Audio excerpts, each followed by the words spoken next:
You don't need pixie dust to create magic. You need a mindset, a mission, and a system that never forgets the human.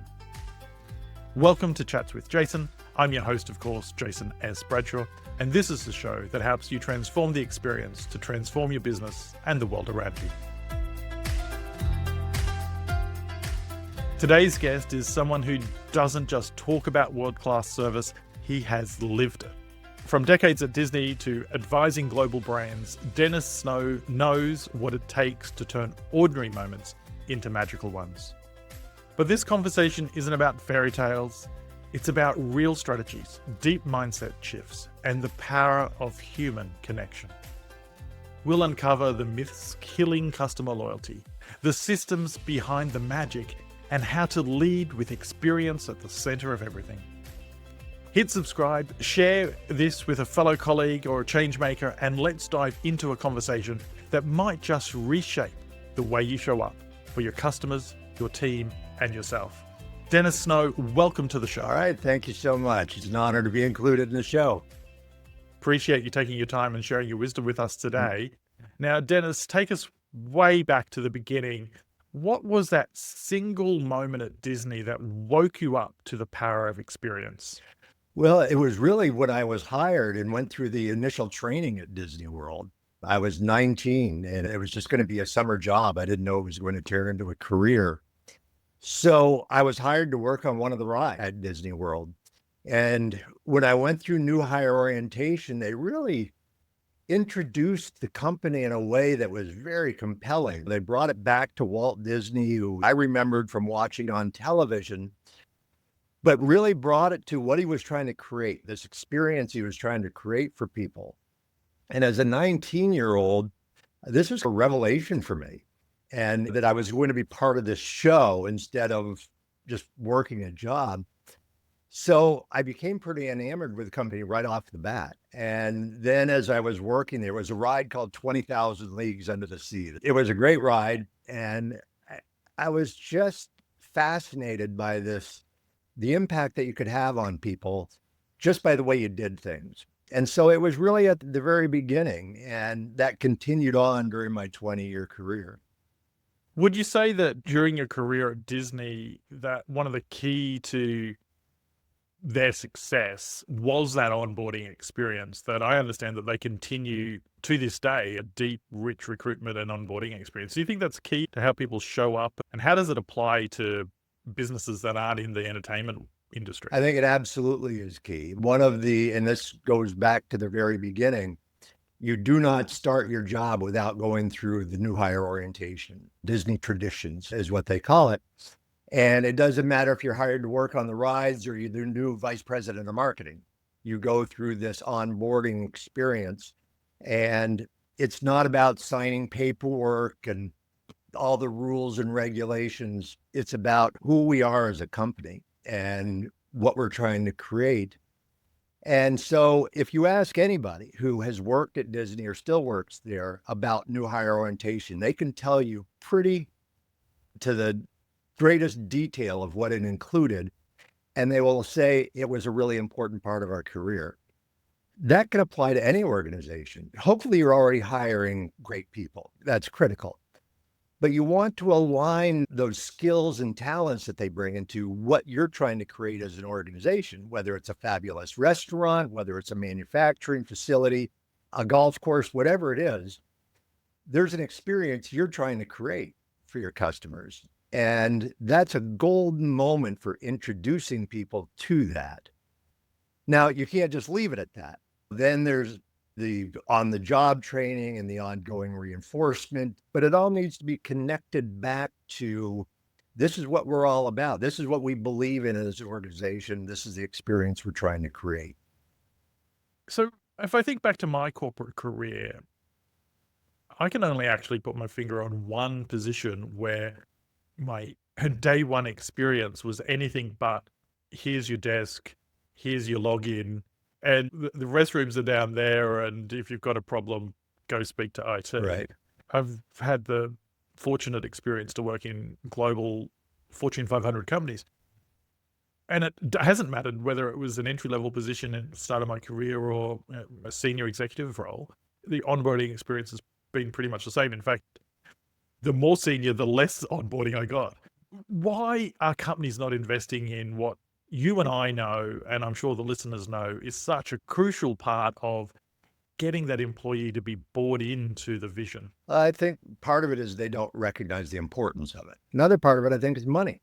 That it takes money and commitment to have a formalized new hire onboarding process.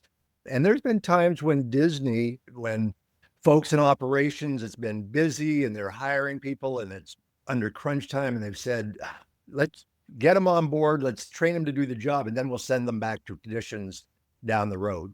You and I know that will never happen. They won't send them back. And so it's a commitment from senior management that, no, this is non-negotiable, that it has to be in place. So I think that it's got to be senior management that says, this is an important part of every person's career, no matter what they do. And this is something that's going to stay with them their entire career with us. And that the money is worth it, to invest the money into a good quality onboarding process that isn't just, as you said, here's all the rules and regulations, here's your desk. No, here's what we're all about as a company. Yeah, it's certainly something that I hope that changes over time as more businesses focus on sustainable And people, like I said operations. earlier, people remember it. That's the great part about it. People will remember how they felt those first 1 or 2 days of their employment with you. And you want them to feel that closeness, that enthusiasm for the company versus, I'm terrified, I don't even know where the bathroom is. Yeah, and I'm fortunate enough to have spent a lot of time with the Disney Institute and by extension, Disney cast members, team Yep. members.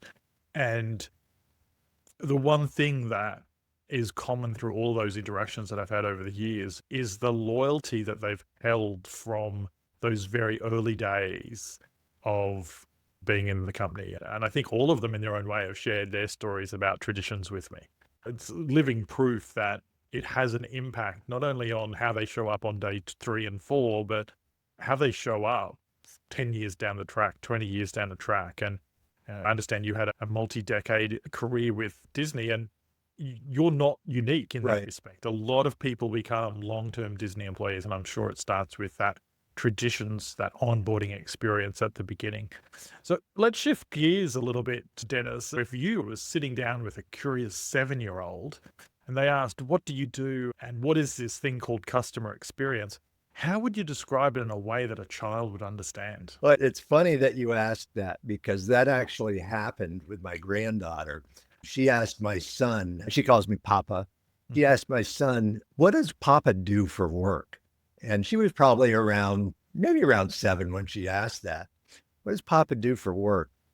And I teach customer service and speak on customer service. And he said, he teaches people how to be nice to each other. And she looked at him and said, should people already know that? And I just thought, what a great response. And of course, my whole business is built on the fact that people don't already know that. If I were to explain it to Trinity, my granddaughter, if I were to sit down and explain it to her, I would say, you know how you want to make friends and you want them to be friends forever. That's what I help customers to learn, my clients to learn how to do, how to make customers friends that they stay loyal to them forever. And when you think about the customer experience, that's really what we're all trying to do, is to build that loyalty. And it all comes down to what we put them through and how we treat them. Yeah, I love that. Trying to teach people how to make customers friends for life. Yeah. Yeah. I also love Trinity's response that people already know how to be nice to each other. And yes, they should. But we don't. And sometimes we forget. Yeah. You know, when you go back to companies that you like to do business with, we like to do business with companies that we like. And maybe friends isn't the right word, but places that make us feel good, where we feel important. That's what it's all about if you're going to create that loyalty. Yeah, absolutely. And organizations can do it in different ways. I was challenged recently, actually, about speakers thought leaders who rely on examples like Disney and Ritz-Carlton when they're talking Right. about what great looks like from a customer experience point of view. And this person said, people talk about it, they take them to these experiences, and then they think they have to imitate what they're doing, and they get confused because they're not in the entertainment business or they're not in the hospitality business. But really what you're saying so far, so early into the show, is it's about a mindset. It's about being intentional about how you show up and serve your employees, because as a leader, they're your internal customers and your external customers as well. Mhm. So that takes a belief system, I think, Dennis. And what invisible stories do you think companies tell themselves that prevent them giving unforgettable service? I think they make the mistake of that the thing is the product. The widget is the product, or the hotel room, or whatever it may be. That's what they're selling. And widgets are commodities. I don't care what kind of widget you're selling. I've got a lot of choices for the same widget, probably around the same price point. So what's the differentiator? So I think that a lot of companies, they don't tell themselves the right story. They create a great widget, which is important, but they don't take it that next step of how do we make sure people want our widget? And the only way to do that is to create loyalty, to create an experience where they like doing business with you. I always say there's three things that customers want. And it really doesn't matter if it's a theme park or it's what business it is. We want you to do the job. We want you to be easy to do business with. And we want you to be nice to us. If you do those three things, I'm going to be loyal to you. If you do those three things consistently, I'm going to be loyal. And it doesn't matter what business you're in, those three things apply. Now, how they might apply to a hotel might be different than how they apply to a car dealership. But those are still the three things we want. Yeah, and I think that's true whether you're staying at a Motel 6 or staying at a Yeah. Ritz-Carlton, right? You still want a consistent experience, an experience you can trust. You still want for them to be nice to Right. you. You want the product to do what it says it's going to do on the label, so to speak. Now, I don't Um, expect a Motel 6 room to be the same as a Ritz-Carlton, but I still expect you to treat me well. Or I still expect to be treated as I'm important to you versus I'm a transaction to be completed. yeah. Yeah. And of course, you still want the product to be to the standard you're paying for. You want a room to be clean. You want there to be a bed, hopefully a door that locks. Yeah. Yeah. Hopefully. Hopefully. There's lots of myths around customer experience, some of them true, some of them not so true. If you had to throw a rock at the biggest myth in customer experience, what myth would you be throwing that rock at? I think that a myth would be that it's hard to do. It isn't hard to do, but what you do, you have to do consistently. So sometimes a company will look at starting a customer service initiative and they look at everything all at once and they think, oh my, that's going to take a long time to do. And it may take a long time to do, but if you take it step by step, it isn't that hard. It's defining what you want the customer experience to be, what you want your customers to say about your organization, what needs to happen in order for them to say those things. How do we get our people to do those things that will get the customers to say those things? And how do we keep getting better at what we do? If you build it around those basic building blocks, it doesn't have to be complicated. It is going to take some time and it's going to take commitment, but it doesn't have to be complicated. Yeah, couldn't agree more. Let's get started on proving the experience, get one element right. One piece at a time. Yeah. So I know I've seen it. I'm sure you've seen it as much as me, if not more. So many brands out there say we're customer first, but they treat it more like a tagline or an advertising position statement than an actual way of doing business. What do you think the first non-negotiable move a leader would or should make if they really truly want to live a customer first mindset? I think the first thing is that the leadership needs to walk the talk. They've got to show their commitment to it and that they are dedicated to it. One of my favorite photos, you may have seen this photo. It was a photo of Walt Disney. It was probably around 1959 in Disneyland, and he's picking up trash. And that speaks volumes to me. I like to imagine a cast member at Disneyland going through training and being told, we need to keep the park clean. And then they turn around and there's Walt Disney picking up trash off the ground. It doesn't get better than that. So I think just walking the talk, the other non-negotiable that I think needs to be just embedded in the culture is we treat every single person with respect. Whether we have to say no or we can say yes, whatever is happening, we never want a customer to be able to say, they didn't treat me with respect. They disrespected me. That's a loyalty killer right there. That just takes everything away.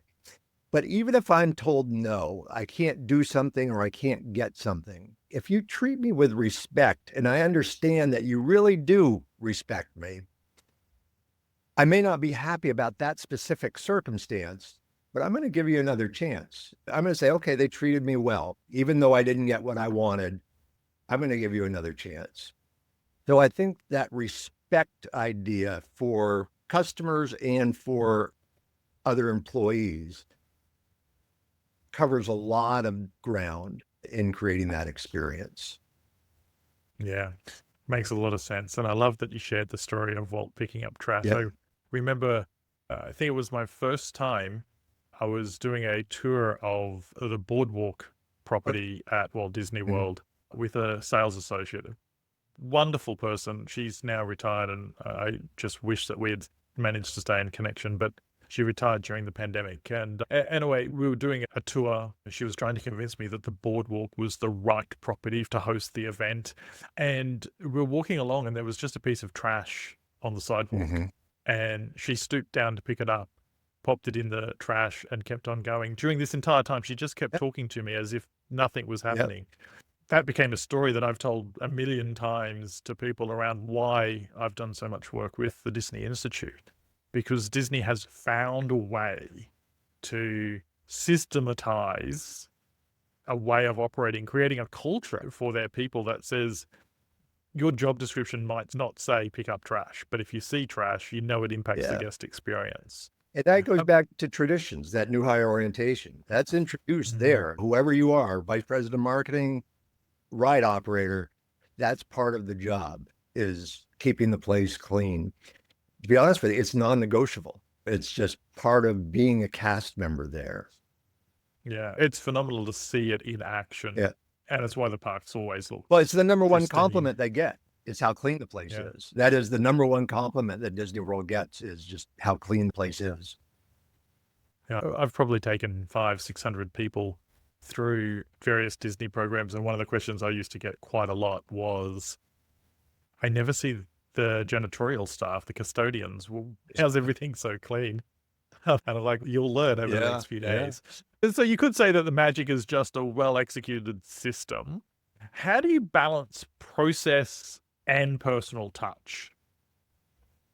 Oh, that's a good question. Disney obviously has processes. You know, when you go on the rides, you're going to wait in line. That is a process. And keep in mind, the lines absorb some of the people that are in the park. So there's a business reason for people waiting in line. That's part of the business model. So there's a process like that, but how do you Disneyfy it? And that's why they have entertainment and things to watch while you're in line. The cast members are interacting with you. And I think they've gotten better at this over the years too. The newer rides, if you don't wait in line, at least for a little while, you've missed a big part of the experience. So I think that the weaving of process, like waiting in line and that personal touch, it takes some of the sting out of processes. I love the idea when people go back to their hotels after the fireworks in the Magic Kingdom, that cast members are in the lobbies of the hotels greeting them, welcome home. And you go up to the room, and part of the process while you're off in the park is the housekeepers are cleaning up your room. But the personal touches, they've taken some of the stuffed Disney characters that the kids might have purchased and tucked them into the bed or positioned them playing with playing cards. So it's taking those processes that have to be in place, but Disneyfying them. And again, I think any company can do that. How do we make it unique to us? The delivery process, when we deliver furniture to somebody's home that they purchased from us, what can we do? What's the gift that we can bring that makes that process different for us than it is the other furniture store that's right next door to us? So, if I'm hearing you correctly, you believe that businesses don't need Disney level budgets to deliver a magical experience. What's one question a leader in a small business or mid-sized team should ask themselves to unlock what perhaps their magical ingredient could be? Yeah. Well, I touched on this earlier when I mentioned what do we want customers to say about their experience? And I always say come up with three things because that helps you zero in on what you want your differentiator to be. Now, a small business, I think a great thing is just to bring your team together and ask that question. When a customer talks about us to another person, what are three things we would want them to say? They were nice to me. They paid attention to every detail. Whatever those three things are, that gets you thinking about what your uniqueness is or what you want your uniqueness to be. And then the next step of that is what do we have to do to get people to say those things? And now you start thinking about like at Disney, if they say that we want guests to say they paid attention to every detail, one of the behaviors then would be if you see a piece of trash on the ground, you go over and pick it up and throw it away. So the park is always clean. It all meshes together. But I think a big missing component is we don't often take the time of what do we want customers to say about their experience with us? So that feels like something that a business should have to do if they were on this 90-day mission to radically transform the way that they operated. Yeah. What's something else that they could do to help further that progression over 90 days? They've asked the hard questions around what they think customers should feel, what our magic could be, Right. but what else could they do? I think one of the top things that we can all do in our business is ask our frontline employees, what's keeping us from doing some of these things? What are some of the roadblocks that are in place? And our people know. I think our employees even know better than our customers do what the frustrations are because they deal with the same frustrations over and over again. And so sitting down and, just saying, okay, what can we do to remove some of these roadblocks? What do you find frustrates our customers and what can we do about it? A favorite example of mine, and keep in mind what I'm about to talk about is a piece of paper. All right. Balloons are not allowed in Disney's Animal Kingdom. They're in all the other parks, but you can't bring a balloon into Disney's Animal Kingdom because if it pops, it can scare the animals. And if an animal gets a hold of a pop balloon, it can literally kill the animal. So the rule is no balloons. Oh, we have to tell these kids they can't bring their balloon in. And we would hold on to it for them, but I have to give up my balloon. So one of the things they did to alleviate and actually turn it into kind of a wow was when you get your balloon back from what they call balloon daycare. When you get your balloon back, there's a report card that comes with your balloon that says your balloon ate lunch with the other balloons. It played well with the other balloons. It watched Frozen with Elsa. And it's a little report card that now the child has a smile. The parents have a smile. They've got this little report card. And that came from asking cast members, what frustrates people? And what can we do to turn those frustrations around? Because our people know. Yeah, an excellent example I have how taking just that little extra step can make such a difference in the experience and the memory that experience creates. Talking of memory, we've talked about today how that people remember how we make them feel. What's the most powerful service story you've personally witnessed? There's been a number of them, but one moment that's frozen in time for me. I was a supervisor in the Magic Kingdom, and I was the supervisor of Fantasyland. That's the greatest title I've ever had. I was the supervisor of Fantasyland. Wish I'd saved one of the business cards. But I was on my way back to our offices, and I was walking through Fantasyland. And Snow White was doing one of her greetings, was out and doing one of her greetings. And this child came up, and I was just watching for a few minutes because that's always a magical time. I don't care how bad of a day you're having. When you watch Snow White interacting with kids, it's a great thing. This child came up, and Snow White was talking to her. And I could tell just from where I was that the parents were telling Snow White that the child was deaf and couldn't hear what she was saying. And Snow White started doing sign language with the child, and the child's face just lit up and was signing back. And the parents, you could tell, were just melting into a puddle. And that for me was just a powerful moment of when we show compassion and care, the impact that we can have. Now, we don't always know it, right? We don't know what people are going through when they're in our business. We don't know what their challenges are. In this case, she did. And so that's why I think going back to when we were talking about respect, of always having that, I'm going to make a difference perspective, because you just don't know. You just don't know what you're dealing with. And I'm sure you've got stories of exactly those kinds of things. The impact that a little gesture had that wasn't a big deal to us, but it made a huge difference to somebody else. Yeah, absolutely. And I can just imagine that those particular guests have probably returned to Disney Oh, tenfold. yeah. And it's a memory Yeah. for life. Yeah, absolutely. Absolutely. Dennis, it's been great having you on the show, sharing your wisdom with us. Before we close out today, I've got one last question for you, and it's a little bit of a unique one. Dennis, can you finish this sentence for me? Oh, Replace the blank word. The experience is everything because blank. And if more companies understood that, what kind of world could we actually build together? because the experience is what can make us unique. And when we create unique experiences, we can make a difference in the world. So I don't know if I got it exactly right in the right spot, but the experience is what can make us unique, where we can make a difference. I know restaurants, I know stores where I literally feel good walking into them because of how they make me feel. And I know restaurants and stores where I never want to go in them again. Yeah, absolutely. Yeah. Absolutely. I love it. I love it. Customer experience is what can make us unique. Dennis, it's been absolutely my pleasure and the audience's gift to have you on the show today. Thank you for your time. My pleasure.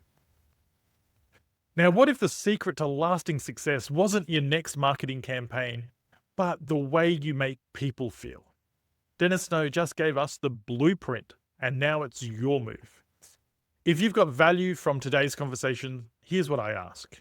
Subscribe to the show, share the episode with a leader who needs to hear it, and leave a review. It's how we keep transforming experiences and transforming the world around us.